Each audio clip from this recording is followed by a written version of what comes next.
boys and girls. So today we're going to begin Chapter 7 in math. And Chapter 7 is about patterns and sequences. And today's lesson, Lesson 1, we're going to be talking about non-numeric patterns. So these are patterns without numbers. Okay? So at the top it says a pattern is a list of numbers, figures, or symbols that follow a rule. Okay? In this lesson, you will use and describe patterns that do not use numbers. They are called non-numeric patterns. Many non-numeric patterns are shape patterns. Okay, so for example number 1, so I should zoom this in a little bit. Example number 1 says, Edgar's room has a border of stars and moons. The stars and moons show a repeating pattern. How many figures are in this pattern unit? Copy and extend the pattern one time. So first it's good, like if you can kind of find the pattern here. So we know it's 1 star and 2 moons.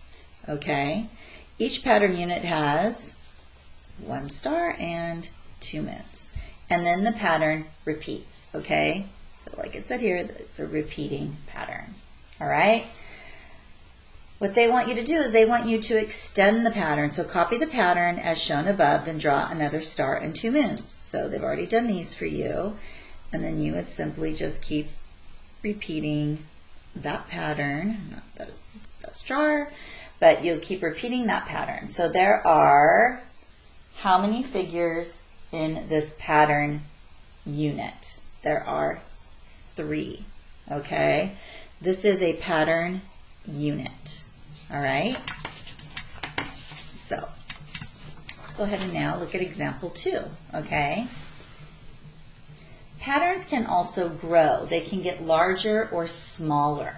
Okay? So in example 2 it says, Sal uses billiard balls to show a growing pattern. Use counters to model and describe the pattern, then make an observation about the pattern. Okay?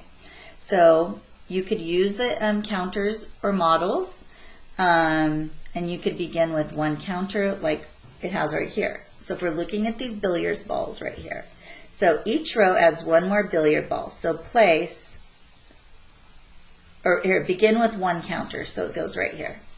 Then each row adds 1 more billiard ball, so place 2 counters in the second row. So here's row 2. And 3 counters in the third row. Here's row 3. So row 1, row 2, row 3.